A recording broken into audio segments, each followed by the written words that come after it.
Howdy folks, Marvin Forte here.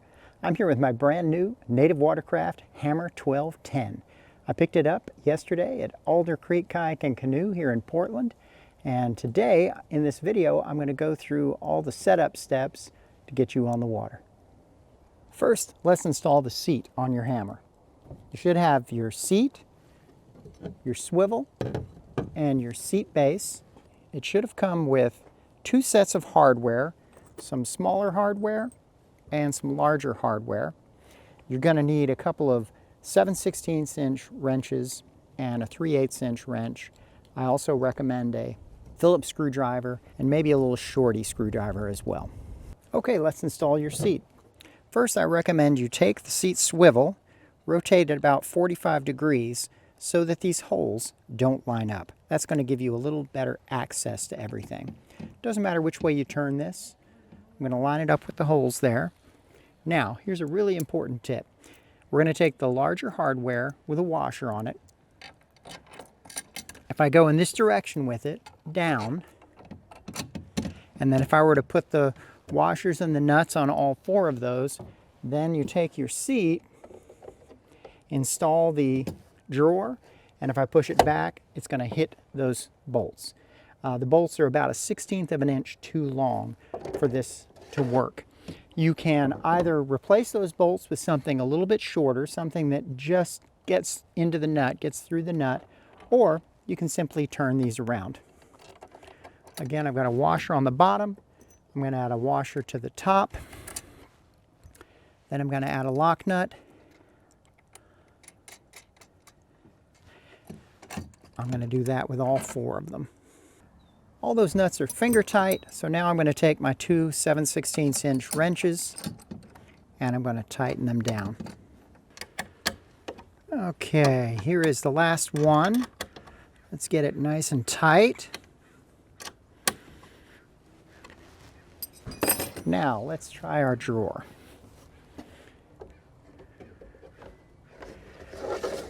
No problem.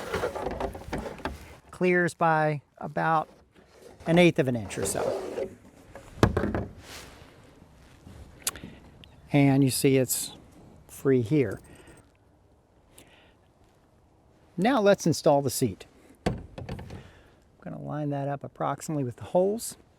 Now in this case, with the provided hardware, it'll work going either up or down. It'll still fit inside here and up here.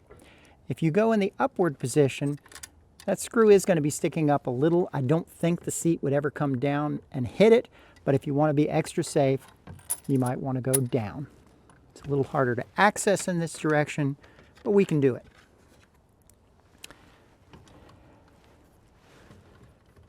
Okay.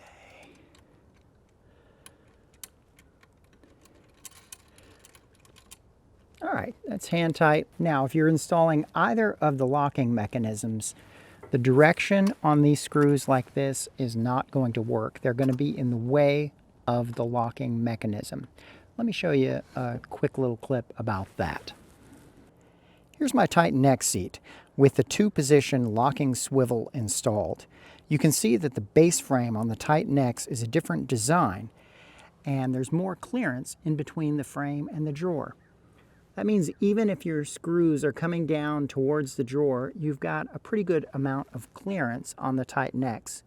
You don't with the hammer. So what I did with this one is I installed shorter bolts that only extended to the nuts. And then inside the 2 flanges of the 2-position locking swivel, I made sure that I had very flat screw heads on the inside. That leaves plenty of room for this to rotate around and go through those screw heads without bumping into them. Now I've got all 4 bolts installed, hand tight, with washers and nuts. Now I'm going to use this shorty little screwdriver and a 3/8 of an inch wrench, and I'm going to tighten these up. Access is a little tight, but you can do it. All 8 bolts are installed now. Nuts are tight, and you can see everything's working just fine. If I grab my drawer, put it in here, that's working great as well. Seat is done. Next up, let's install the X-Range Propel Drive.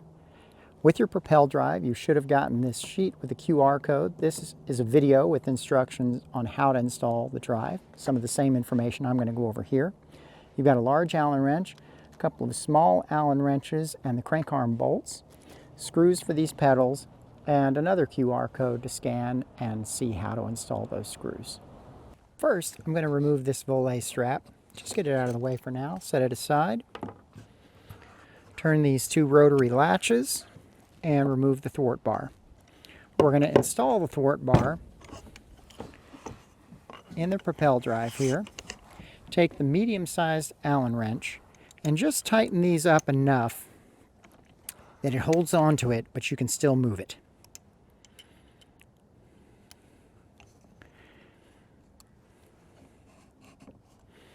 That's great. Now I'm going to reinstall the drive here, and using this buckle from the volet strap, I'm going to eyeball and get this centered. That looks perfect to me. I'm going to remove the drive again and tighten up all four of these. These do not need to be super tight. You just want to get them snug. There is a rubber membrane in there that will keep it from slipping, and that's really all this is doing, is keeping the thwart bar from going side to side. That's great. Put this back in. Can lock it down. If you look at your two crank arms, you'll notice that one says left and one says right. Be sure you install them on the correct side of the drive. Now I'm going to install the two crank arms. Right crank arm on the right, left on the left, and make sure they're 180 degrees apart from each other. You've got two crank arm bolts. You'll see that they already have blue thread locker on. Leave that on. You don't need to add any more at this point. That's going to help keep these screws from backing out later. Get them started.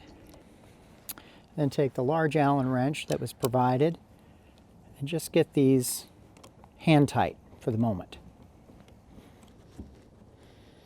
Okay, that's hand tight. Now we're going to torque them down.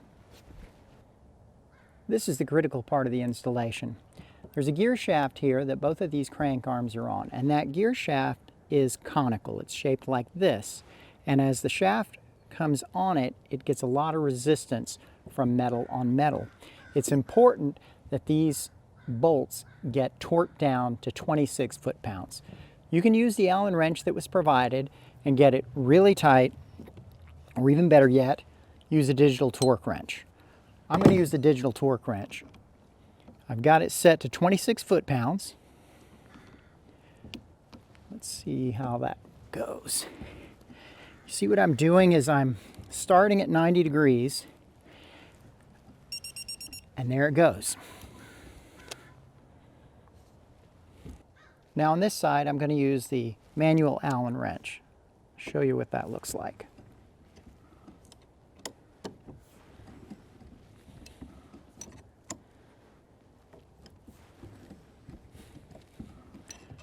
Okay, it's starting to get a little bit snug. A lot of people will stop at this point when it starts to feel tight, thinking that it's tight enough, but it's not tight enough. You've got to torque it. See, now that feels good. Let's check it with the Allen wrench, with the torque wrench rather. Gotta turn it back on here. There it is. There it is. One additional tip. If you pick up your kayak and the Propel Drive has already been assembled, and you get it out on the water and you start to hear a clicking or a squeaking coming from the drive, that's usually because these crank arm bolts are not tight enough. What I recommend in that case is to remove the bolts, check them, make sure the threads are in good shape, add some more blue thread locker, and then reinstall them and torque them down to 26 foot-pounds. That should take care of it. Our last step to get you on the water is to install the rudder. First off, I'm going to remove this bungee that's holding a plate down here, which holds the shaft and the rudder. You just remove that bungee and get rid of it. Next, I'm going to lift up the rudder disc, and then I'm going to install the mast of the rudder up through the scupper. There it is. I'll pull out the excess line, and if I line up the cross on the bottom of the rudder disc here with the cross on the mast, I should be able to snap these two together. It can be a little tricky, but you'll get it if you play around with it. Now, while I've got it in that position, I want to put this bolt in place and just screw it a bit till it's hand tight so it doesn't come apart. That's good enough for the moment. Now if we take a look below the kayak, you'll see the rudder mast is installed. Here's the rudder housing. We're going to remove this cotter pin, and then we're going to remove this tension cap. If we take a look at the rudder itself, you'll see the spring is already installed.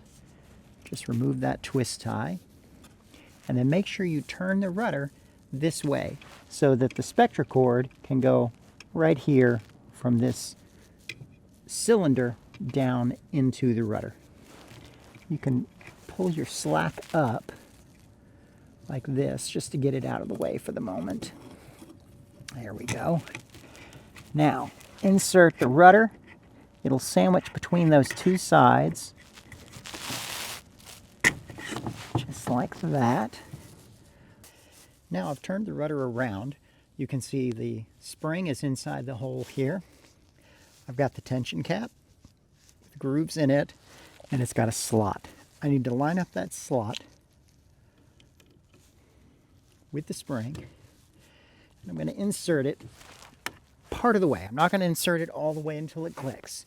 Now I'm going to take that same Allen wrench that we used on the crank arms, and I'm going to turn this about 90 degrees to start. Let's start here. Get that. Now I'm going to push it in. Give it a wiggle. And there it is. Now I can come back to the other side and reinstall that cotter pin. Just like that. Now we've got a good amount of tension on the spring. If I need to adjust this later, all I need to do is pull that cotter pin, and I can pull the tension cap out a bit and turn it a little bit counterclockwise. Counterclockwise will make it a little bit looser. Clockwise will make it tighter. You won't know for sure until you get on the water and give it a try. Next, let's adjust the handle. As you can see now, because that nut back there is only hand tight, the handle is really easy to turn. Too easy. When it's this loose, if I hit any current or any wind, the rudder's going to flop around on me out of my control. We don't want that. So to fix that, I'm going to use a wrench and tighten this nut. We need that Goldilocks setting of just right. If it's too tight, it's going to be too hard to turn. If it's too loose, it's going to flop around. It may take you a few adjustments to get it just right. That's maybe a hair tight. I turned it about 1/8 of a turn, and that's a little bit smoother. Feel free to adjust this as much as you need to. It will change depending on temperature, depending on if you get water or debris down in here. I try and check it every time I'm going on the water and give it a slight adjustment if it's needed. That just leaves one more step. As you can see, the spring blade is working great now. I can lift it up and I can drop it down. If I want to change the amount of tension, I can adjust that tension cap. So the only thing left to do now is shorten this line a bit.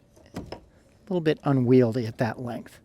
So I'm just going to feed this through here twice. Make a nice granny knot.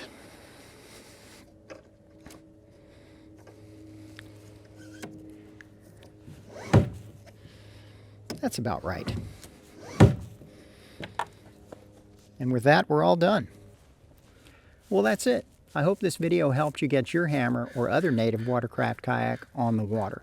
If you haven't yet, please like and subscribe to my channel. It really helps me out a lot. And stay tuned for 2 videos coming soon. The first will be a full walkthrough of the hammer and all of its features. The second will be with my buddy Kegan Pankratz. We're going to pit the hammer head-to-head against a Titan X.